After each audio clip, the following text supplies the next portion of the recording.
And the question for this week is, if your child who is 8 is not asking questions, should you initiate the conversation? How do you know what they are ready to learn? And welcome back to Sitting in a Car. I'm Sarah Sproul and I sit in a car with you each week answering a question to help you raise your confident and caring young person who respects themselves and the people around them. This question actually gets to the heart of what we think about sex, and the answer applies to children of every age. So let's head on over and learn more. I remember when our eldest was very small and there were so many transitions and things we had to do to make sure we were looking after her well. First of all, did she have to lie down in the buggy or sit up? Was she in a forward-facing car seat or a rear-facing car seat? When would she have to move from solid food or onto solid food from breastfeeding? And it was one of those things where we had to get the right information and find out the relevant advice at the time and make these decisions and do the things that had to be done in her best interests. And that's the same approach that parents need to take when we're thinking about having conversations about puberty, bodies, and sex. Our kids need to know information about their body and how it's going to change and how to look after it and all the amazing things it can do from the very moment they are born. Kids from age 0 to 4 can be learning about sperms and eggs and how to keep parts of their body clean, what all the names of the parts that they have are called, and how to use those in everyday life. Point 2, when your child is 8, there will be a sort of a habit formed in your family if you haven't talked about things like this already. So you're not going to be able to just go in and start a conversation about, oh, by the way, it's now time to learn about puberty and how humans are made and what sex is. You have to start off a little bit more gently than that. We have a few different sentence starters that you can use to get these conversations beginning more gently. The first one is, I learned something new today that I didn't know before, and that is that parents could be talking to kids from when they're 4 or 3 or even 2 about their body and puberty and how babies are made. And I didn't know about that.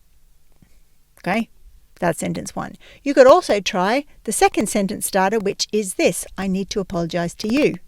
So that could look something like this: I need to apologize to you. I learned something today which made me realize I haven't been doing the best parenting I could do, and I need to talk to you about it. And then you talk about all the things you discovered and how your parenting needs to change.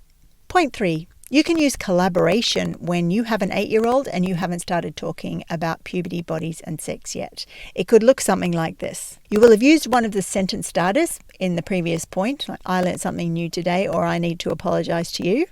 And then you can say, I would like your help. I want to work out the best way that we can do this, so I'd love to hear your ideas.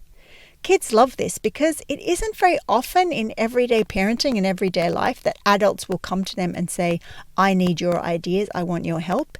Generally, children are told what to do, told the best thing to do, and they don't have that sense of collaboration. And collaboration is really one of those amazing things in parenting that brings our child on side with us and gets the parent and the child moving in the right direction.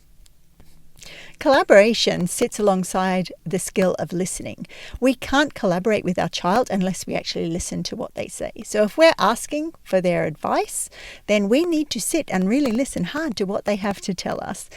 And that will look like something like listening, being quiet, big wide eyes, attentive face, going, okay, yes, those sort of encouraging words. We might even reply to what they're saying with reflections, something like this. So what you're saying to me is you find conversations awkward and maybe it would be better for me to text you. And that would be a reflection that will help your child feel heard. So let's sum up the 3 points to help you start talking to your 8-year-old about puberty, bodies, and sex. Point 1, children are always ready to have conversations about puberty, bodies, and sex. Point 2, use a sentence starter like I learned something new today or I need to apologize to you. And point 3, create an environment of collaboration and ask for your child's advice. And that's Sitting in a Car for another week, where I've answered a question to help you raise your confident and caring young person who respects themselves and the people around them. And while I've got you here, can I ask for your help? Would you like, repost, or subscribe to Sitting in a Car? This helps parents just like you find the support and information they need to do this part of their parenting even better. Thanks for that, and bye for now.